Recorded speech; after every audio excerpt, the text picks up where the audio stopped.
James Tynan, Riccardo Federici, Kristen Duce, Ryan Benjamin, Gilliam March, and Trevor Hairsine finish up the Fear State as Batman transports Scarecrow to his new prison, talking with the villain about what he did and how his plan failed spectacularly. James Tynan finishes up the lackluster Fear State with an Omega issue that quickly wraps up a lot of the plot threads left over from the Batman ongoing, not really adding anything new to the stories of the characters and ending some of the plots in rather predictable ways, such as Clown Hunter being mentored by Ghostmaker or Miracle Molly helping out put Simon Saint away. There were some hints at some very interesting stories, like Saint potentially having to be working for the Suicide Squad and Amanda Waller, but they are all left for other writers to actually tackle and sort out if they want to. The most interesting portion of the book was Batman and Scarecrow's car ride, and Batman almost speaking as James himself, reiterating that Scarecrow and at points the audience have barely changed, and fear change of any type, be it a new character taking over the mantle of a character or new characters just in general. There was some really interesting stuff there, and I liked the very unconventional nature of it, where it was just this hero and villain on a car ride just talking things out. That was quite an interesting thing, and I wish the actual event had been that and not just the final pages of a tie-up everything special. Riccardo Federici, Kristen Duce, Ryan Benjamin, Gilliam March, and Trevor Hairsine all pitch in with artwork for the book, and much like the actual Fear State event from Jorge Jimenez, it looks so damn good on every single page. Riccardo headlined the book with his big wraparound story, and it was just so damn detailed and dark and dreary, really fitting that Gotham atmosphere and the atmosphere of a Batman book.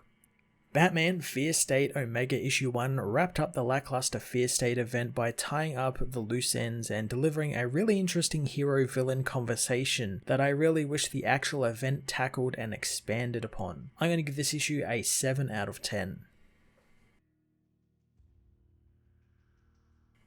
Batman Fear State Omega Issue 1 finds Scarecrow loaded into the prison transport as Mandacano tries to apologize to Renee Montoya for everything that happened, but she knows this isn't the time for it. Crane laments how it's sad they all want to live in a sad, broken city and never know what it could have been since they went against his cure, instead choosing to let the sickness spread. Montoya orders him to be taken away as Crane says that she doesn't know how to turn the clock back and she's too afraid to let it tick forward, so they are stuck in place. The transport heads out with the two guards talking about if Scarecrow is now one of the big bads, with one knowing that he definitely is since he spread so much fear in the city. Crane, however, knows that there always was fear and he was just trying to do something more productive and will do a better job next time. The men suddenly see a giant Scarecrow in front of them, causing them to break as Crane wonders if they really thought he wouldn't have a backup plan for this kind of setback. Scarecrow's goons raid the truck as Crane knows that Simon Saint gave him handlers, and it proved to be a boon since Saint covered it all up and it allowed him to escape without Batman even knowing. Crane is wrong though as Batman opens the truck, grabbing the villain and throwing him out of the truck, saying that he had eyes on Crane's people for weeks and they will all be deprogrammed and be back to ordinary lives soon. He puts some restraints on Crane, knowing that they will shock him if the villain tries to do anything, but Crane knows he'll play nice only if Batman gives him his hood. Taking one off the goons, Batman puts it over Jonathan's head, putting him in the Batmobile, with Crane saying that he preferred the bigger tank Batmobiles since they were much scarier. Batman knows that's not always the point of them as they speed off. Crane asks how Simon Saint is, learning from Batman that thanks to Miracle Molly testifying in court, his manipulation of the media and the Insanity Collective was made clear, and in return, Molly received a small sentence locked in Blackgate where she is no doubt recruiting the next generation of the Insanity Collective. The rest of the collective meanwhile fell off the grid and Batman hasn't followed them since they are no threat to him or the city and only are people looking for a second chance, and they deserve to build that for themselves. The Magistrate Skybase meanwhile is still being recovered as Crane remembers hearing about another Batman running around in the chaos.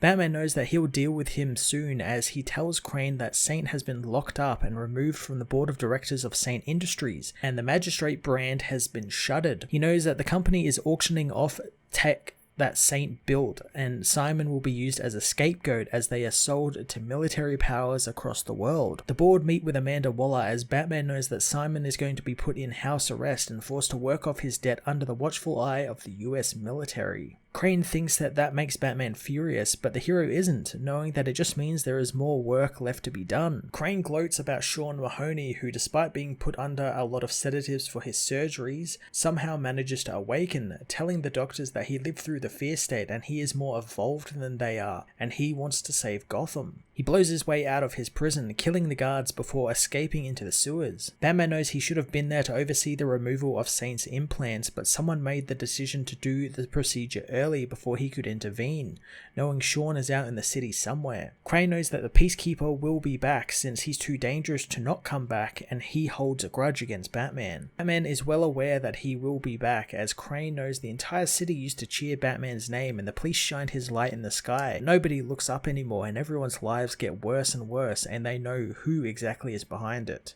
Batman knows that's not true, as in Eden, Catwoman finds Harley has freed Poison Ivy. Gardner knows that they deserve to be together, as Selina says that she came to make sure the Ivy she protected still exists. Bella says that Ivy is now fully complete and she now needs to decide what she wants to be in the world, since she could have a powerful hand in shaping the future. Selina wants the sleeping couple to be told she came by, wanting them to visit her in Alleytown, before asking if Bella is sticking around town, but the woman knows she's leaving since she hates superhero cities. Catwoman wishes her good luck, leaving as Poison Ivy comes to see Bella, knowing that she'll catch up with Catwoman later. Pamela reveals that her mind is now clear as ever, especially after giving part of her power to save Squeak. Pamela, however, has thought about what Bella did to her by taking a part of her and hiding it, not happy about it, and reminding the woman that she isn't a hero or a villain. She is Poison Ivy, and she will do what is in her power to save the world her own way, and she'll make her own decisions on what will become of her without the Gardener's interference. Crane meanwhile wonders what the Bat family is and what it has become, as Batman has been teaming up with the likes of Ghostmaker and Harley Quinn and the Insanity Collective. Batman knows that he's seen through his old ways and he has rules, and in his city those rules are to be followed, knowing people can change and be better. Scarecrow knows that as a psychiatrist, people never change, but Batman doesn't care if he disagrees, since an entire generation is growing up weary of his symbol and they need heroes as well, and they don't always look the way he would choose them to. Earlier, Batman meets with Clown Hunter, scaring off some of the thugs the boy was fighting. Batman knows that he helped some of his family during the attack, and Bao knows that it wouldn't have been right for him not to, but this doesn't mean he liked it or wants to join Batman's world. Bao yells at the hero, telling him he let this happen and he needs to stop talking to him like he's joining the team, and Batman needs to ask himself what he did to make sure none of this happened again and again, but Bao knows he's done nothing. Ghostmaker joins Batman, agreeing with the boy, knowing that the Bat family is very stuck up and the bird naming convention is rather lame. Bao knows that he's the one who tried to kill him last year, but Batman says that people can change and be lots of things. He knows he can't control the future of Gotham since it keeps changing, but he won't stop fighting. And Ghostmaker says instead of the emotional plea, he's just going to ask the boy if he wants to learn how to use a sword instead of a baseball bat, and while he can't kill anyone, he can still really hurt people. Clown Hunter decides to give their offer a shot, as Crane fails to see Batman's point, so the hero says that he's not afraid of the future of the city, and he's seen it be many things, and he's had to become many things to fight back against it, and he's failed a lot and he's won a lot as well, but he still doesn't know what tomorrow will bring, but it doesn't scare him anymore.